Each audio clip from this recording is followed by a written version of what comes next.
Hola, hola muchachos, ¿qué tal? ¿Cómo están? Espero que bien. Los saludo, mi nombre es Francisco López y voy a ser su profesor de Ciencias Naturales del módulo Química y Física para este año 2015. Esta es la primera clase entonces para el curso de octavo básico y tiene por título Los modelos atómicos. Vamos viendo. Veamos una breve historia eh, hasta llegar al átomo. Vamos a ver que, por ejemplo, la palabra átomo, ¿alguno de ustedes sabe qué significa la palabra átomo? Bueno, significa, ¿cierto? Sin división. La A significa sin y tomo división. Esta palabra fue utilizada por Demócrito en el siglo V a.C. para explicar la naturaleza y la composición de la materia. ¿Cómo podría una materia, por ejemplo un cuchillo, penetrar, cortar, atravesar una manzana si no existiesen espacios vacíos? Bueno, ahí quién sabe qué dice Demócrito. Cosas bonitas, me imagino. La cosa es que finalmente esto lo traducimos a algo más entendible y dice, según un convenio hay un dulce y un amargo, un caliente y un frío, y según un convenio hay un orden. Dice, en verdad hay átomos y vacío. O sea, ya en ese siglo Demócrito planteaba el hecho de que los átomos estaban en presencia también de vacío, de espacio en que no había nada de materia.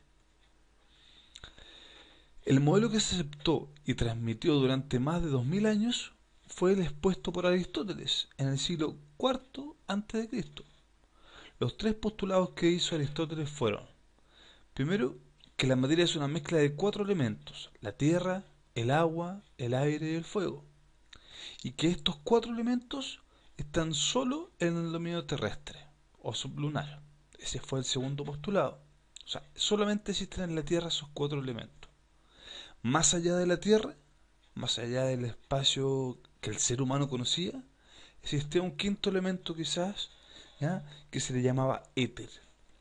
Esto lo más probable es que era por sus nociones de las estrellas, del fuego también, y de cómo era el sol, y de qué había más allá de lo que el ser humano podía conocer. Sin embargo, hubo personas que se dedicaban al estudio y a la transformación de materiales. Estos personajes se le llamaron alquimistas. ¿Ya? Los alquimistas estuvieron rodeados de grandes polémicas, llegando incluso a estar prohibidas las prácticas. Eran considerados en cierto modo como brujos, ¿ya? Porque ellos se dedicaban a la ciencia. Se dice que ellos tenían la capacidad de transformar cualquier material en oro. Acá se acuerdan ustedes como de la película de Harry Potter, por ejemplo, ¿ya? La famosa piedra filosofal. Eso era característico del periodo de los alquimistas. Una piedra que tenía la capacidad de poder transformar cualquier objeto que tocara en oro y otorgar, por ejemplo, vida eterna a la persona que poseyera ese objeto. De hecho, muchas personas, muchos científicos y no científicos buscaban objetos como esos, ¿ya? Hoy en día son quizás parte de la mitología de la ciencia, ¿ya? En sí, los alquimistas, como científicos como tales, descubrieron distintos elementos en esta búsqueda del oro. Por ejemplo, la plata, el cobre, el hierro, la misma sal que consumimos a diario, el NaCl. Una de las primeras teorías científicas propiamente tal que trataban de explicar qué era un átomo era la teoría de Dalton. Dalton, ¿ya? Como que retoma la teoría de Demócrito y otros filósofos, ¿ya? Y él trata de postular de que un átomo podría ser los componentes principales de los elementos que se habían descrito. Es decir, los elementos estaban formados por partículas discretas, pequeñas. Discretas se refiere a que tenían límites, ¿ya? Y que eran indivisibles, las llamadas átomos, ¿cierto? Que permanecen inalterables en cualquier proceso químico. Es decir, en cualquier reacción química, los átomos no cambian, siguen siendo los mismos átomos que eran.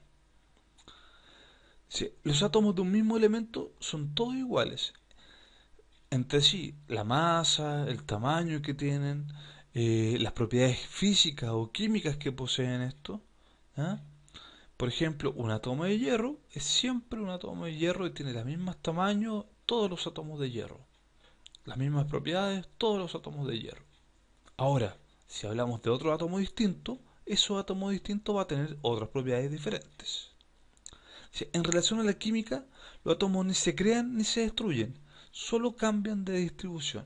Es decir, solo se unen a otras cosas o se desarman al separarse de esas otras cosas que estaban unidos. Pero siempre es el mismo átomo. Los compuestos químicos estarían formados por átomos de compuesto, según lo que decía Dalton. Hoy en día se le llama compuesto solamente. Todos iguales entre sí en proporciones definidas y constantes. Es decir, por ejemplo, el compuesto llamado agua, que se escribe como H2O. Ese compuesto tiene dos átomos de hidrógeno y un átomo de oxígeno. Y siempre es en esa proporción, 2 de hidrógeno, 1 de oxígeno, para formar este átomo compuesto, entre comillas. Los principales postulados de Dalton, entonces, en su teoría, en forma de resumen, sería que toda la materia está formada por átomos, que los átomos son partículas diminutas e indivisibles, que los átomos de un elemento son idénticos y poseen igual masa, que los átomos de diferentes elementos se combinan de acuerdo a números enteros, 2, 3, 4, y son a la vez números sencillos, nunca 500.024, por ejemplo. ¿Ya? Y están formando los compuestos químicos. ¿Sí? Siempre que ustedes tengan dos o más elementos diferentes, es un compuesto químico. Que estén unidos es un compuesto químico. Ahora, cuando yo tengo dos o más átomos, pero de un mismo elemento, por ejemplo el O2, eso se le llaman moléculas. Los compuestos también son moléculas. En realidad, todos los que sean de dos o más átomos son moléculas. Pero ya cuando esos átomos son de elementos diferentes, ahí le podemos decir compuestos. En una reacción química se produce un reordenamiento de los átomos. Hay formación de enlaces o destrucción de enlaces, pero el átomo no se transforma, sigue siendo el mismo átomo. En una reacción química, los átomos no se crean ni se destruyen, como dijimos, ¿cierto? Solo se van a juntar o separar de otros átomos. Para Dalton, ¿ya? Él simbolizó a los elementos químicos con símbolos de diferentes diseños, ¿ya? Hoy en día nosotros a los elementos químicos les ponemos una sigla, una letra, por ejemplo, mayúscula, continuada de una letra en minúscula, o algunos tienen solo una letra. Por ejemplo, al hidrógeno se le pone la letra H, al nitrógeno la letra N, al carbono la letra C. Por ejemplo, al cobre se le pone la letra C mayúscula con una U minúscula. Eso lo van a ver ustedes cuando revisemos tabla periódica, ¿ya? Por ahora, esto es para ejemplificar simplemente cómo distinguía los elementos Dalton. No tienen que aprenderse nada de esto, obviamente. Esto es para que tengan solo una idea. Un segundo personaje importante en plantear un modelo y una teoría científica con respecto a qué es un átomo fue Thomson. Thomson en 1897 descubre los rayos catódicos, que es un experimento en el cual electrones se mueven de un lugar a otro, ¿ya? Produciendo una luz, ¿ya? Y viendo que esos electrones tienen una desviación. Esos electrones, al ponerle un campo magnético, como un imán, por ejemplo, alrededor de este tubo, veía que los electrones, al pasar, estos electrones salían de una fuente de poder, como una batería, por ejemplo, que se conectaba. Al encender esto, se producía una luz, porque acá había una pantalla fluorescente que era capaz de captar esa luz. Y cuando pasaba por este campo electromagnético, ¿ya? Que era una parte negativa y otra parte positiva, veía que algunos de estos rayos se desviaban y se iban hacia la parte positiva. O sea, para que esto y otros rayos se iban hacia la parte negativa, hacia arriba, se desviaban. ¿Sí? O sea, para que pudiera ocurrir esto, el átomo en realidad sí se debería poder separar. Y se separaba en partículas que eran negativas, que se iban hacia el lado positivo del campo magnético, y partículas que eran positivas, que se iban al lado negativo del campo magnético. Otras partículas seguían derecho. ¿Sí? Él lo que logró explicar y conocer más allá fue una partícula negativa que se iba hacia el campo positivo llamada electrón. ¿Sí? Es decir, para Thomson se le atribuye y se le da mucha importancia como el descubrimiento del electrón y todas las características del electrón. Él fue un gran estudioso, ¿ya?, del electrón. Le fascinaba el electrón. ¿Ya? En este experimento, ustedes lo único que se tienen que acordar es que aparecían rayos, ¿cierto?, que tenían una desviación hacia un campo magnético. ¿Ya? Estos, ¿cierto?, el lado negativo se le llamaba cátodo y al lado positivo se le llamaba ánodo. ¿Ya? A este experimento se le llamó rayos catódicos porque estas partículas se iban hacia el, ¿cómo se llama?, hacia el ánodo, pero tenía partículas más grandes también que se iban hacia el lado del cátodo. ¿Sí? En resumen, el modelo de Thomson, ¿ya?, también se le llama modelo del budín de pasas o pastel de pasas por esa estructura que es como una esfera grande en el cual tiene partículas negativas incrustadas en la superficie, pegadas en la superficie, igual que un quequito con pasas. ¿Ya? Es decir, la gran esfera es positiva y las pequeñas partículas son negativas. Esas pequeñas partículas, recuerden que son los electrones que describió Thomson y que describió que estos se lograban separar mediante el experimento anterior, ¿cierto?, de esta esfera positiva. Los átomos son entonces electrones incrustados, ¿cierto?, en una masa con carga positiva, según Thomson. ¿Ya? Lo importante es que era una masa sólida con partículas negativas incrustadas, como un budín de pasas. Un personaje importantísimo también en esto de describir qué era un átomo fue Rutherford. ¿Ya? Rutherford trabajó con radioactividad. ¿Ya? Él trabajó con un elemento radioactivo que causa mutaciones en la piel. De hecho, él tuvo varios problemas en su muerte de tipo cancerígeno. ¿Ya? Pero acá estaba el elemento radioactivo, en este caso utilizó uranio, en una cajita que estaba cerrada, era de plomo, y tenía un pequeño orificio por el cual podían salir las partículas radioactivas de estos elementos. En este caso eran partículas de tipo alfa. Después, más adelante, ustedes van a verlo, ese tipo de partículas, ¿ya?, en el cuarto medio o en tercero medio. Esas partículas entonces llegaban y atravesaban hasta llegar a una lámina fotosensible, una lámina fluorescente. Imagínense que no estaba esta lámina de oro acá al medio. Entonces los rayos pasaban de largo y llegaban hasta acá. Pero él quiso ver qué es lo que pasaba si ponía una lámina entre medio. Él dijo, si esta lámina está formada por átomos como aparece acá en este esquema, en esta parte de acá abajo, ¿ya?, por esferas que eran como las que decía Thomson, esferas sólidas con partículas negativas en la superficie, él esperaría que al poner esa lámina los rayos, las partículas radioactivas, casi no pasaran, casi todas rebotaran más que nada, porque esto era algo sólido. Pero lo que él vio es que solo unas pocas, muy pocas rebotaban. La mayoría sí pasaban.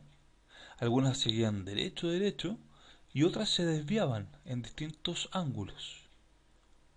Él entonces, para tratar de explicar esto que estaba viendo acá, planteó que en realidad estos átomos, más que ser una esfera sólida, como una manzana, ¿ah?, era en realidad una pequeña carga positiva que tenía mucho espacio a su alrededor espacio vacío, ¿ya? Como ya lo decían antiguos filósofos, y esos electrones que había descrito Thomson estaban alrededor, en la superficie.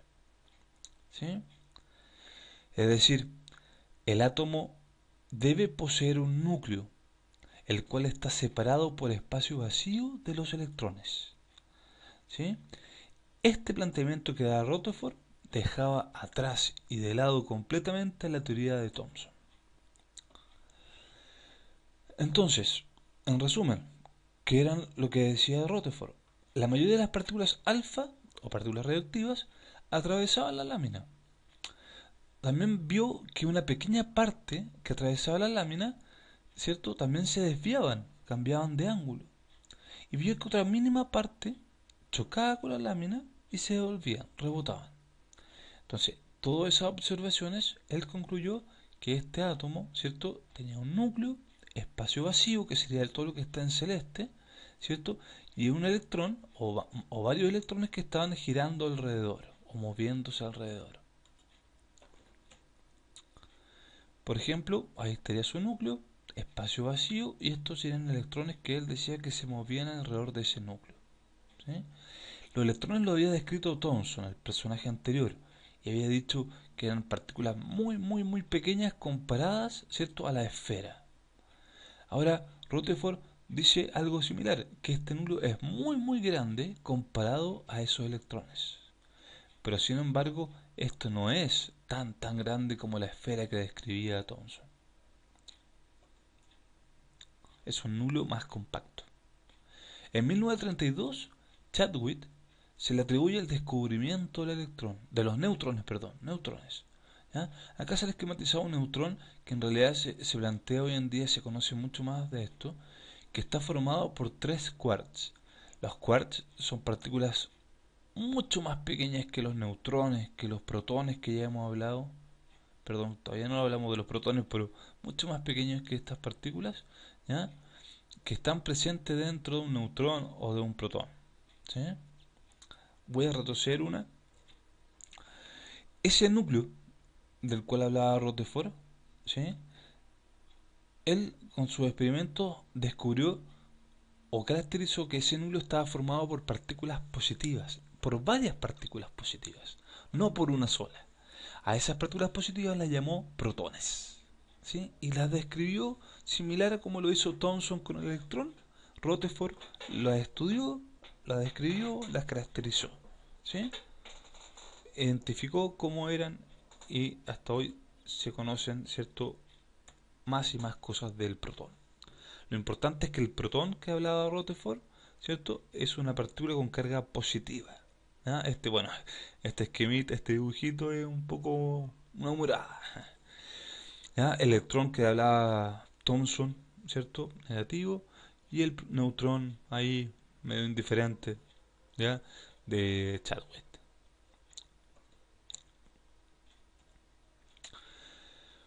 Otro personaje importante fue Bohr. Bohr propuso un modelo atómico que se usó por mucho tiempo, y de hecho el esquema del modelo de Bohr se sigue utilizando muchas veces para representar un átomo, porque es más sencillo. ¿Ya? Para Bohr, que planteó tres postulados, dice que en un átomo, el electrón solo puede tener ciertos estados de movimiento que están definidos y que son estacionarios. En cada uno de ellos tiene una energía fija y determinada.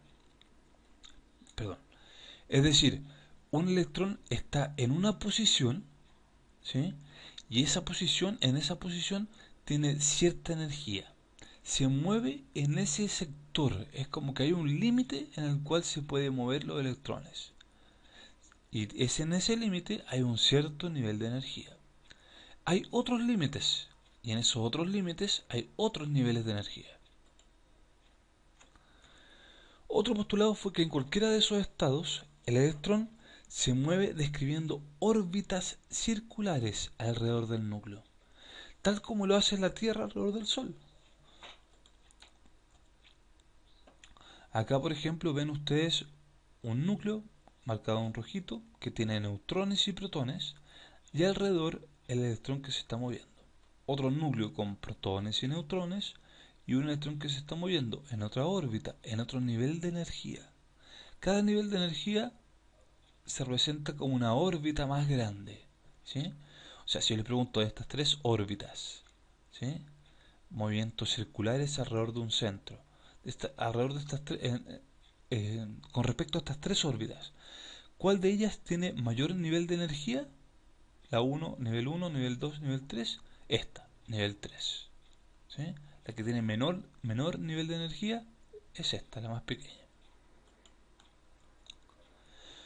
Otro postulado fue que un electrón puede saltar de una órbita a otra absorbiendo energía si va hacia una órbita más grande, ¿cierto? O emitiendo en el caso contrario. Es decir, para que un electrón pase de una órbita pequeña a una órbita más grande, tiene que ganar energía, porque estas órbitas son solo para electrones que tienen mucha energía. Entonces, para poder pasar de esa órbita a una más grande y sobre todo a otra más grande, tiene que ganar energía. En cambio, si un electrón pasa de una órbita grande con mucha energía a una órbita más pequeña, ahí pierde energía, ¿sí? Emite, libera una cierta cantidad de energía, ¿no? Por ejemplo, acá se está viendo que ese electrón, si un electrón que está por acá y pasa a una órbita más pequeña, libera una energía. En cambio, un electrón que está acá y quiere pasar a una órbita más grande, tiene que ganar una cierta cantidad de energía. Si resumimos, perdón, una cosa más. A este modelo, al modelo de Bohr, también se le llama modelo planetario, ¿ya? Porque asemeja como un sistema solar. Un centro que sería como el Sol, en este caso el núcleo, ¿cierto? Y los planetas girando alrededor. Los planetas vendrían siendo los electrones. Esta línea de tiempo, ¿cierto?, marca como los distintos modelos atómicos según cronología, según años que se fueron describiendo. Hoy en día, el modelo que se utiliza y que se sigue perfeccionando es el modelo mecánico cuántico. Este modelo, en forma como una pincelada por ahora, porque ustedes lo van a ver mucho más el próximo año, en primero medio, mucho más, bien al detalle, ¿ya? Este modelo mecánico cuántico plantea que el electrón en realidad no se mueve en órbitas, sino que se mueve en orbitales. Los orbitales vendrían siendo estas regiones en el espacio donde es más probable encontrar un electrón. O sea, el electrón puede estar aquí, puede estar allá, acá, acá, acá, allá, en cualquiera de estos lugares. Se puede mover para acá, para allá, para acá. ¿Sí? O sea, son regiones tridimensionales. Imagínense, ya no como un círculo dibujado en el papel, sino imagínenselo como una esfera tridimensional, como una pelota, ¿sí? En que el electrón se mueve en todas las dimensiones, no solamente hacia arriba, hacia abajo, sino que hacia atrás y hacia adelante también, ¿sí? Eso sería un orbital. O sea, eso es una de las cosas principales de este modelo, que ya no es órbita, sino que es orbital. Y otra cosa importante es que el electrón, para poder moverse así, tiene que ser considerado como una onda, como energía, más que como una partícula sólida. Entonces, obedece a ecuaciones y a movimientos físicos similares a los que tiene la luz. Así se comportaría un electrón, con movimientos similares a los movimientos de la luz, ¿ya? Este es un modelo que se sigue describiendo, se sigue investigando, ¿ya? Son muchos los científicos que están involucrados, así que, como les digo, es un modelo para mucho, mucho, mucho más de analizar, ¿ya? Bueno, muchachos, eso sería todo por ahora. Fue larga la clase, las demás van a ser más cortitas, pero espero que lo hayan entendido, repásenlo, vuelvan a verlo y hagan los ejercicios que les voy a mandar, ¿ya? Suerte, nos vemos.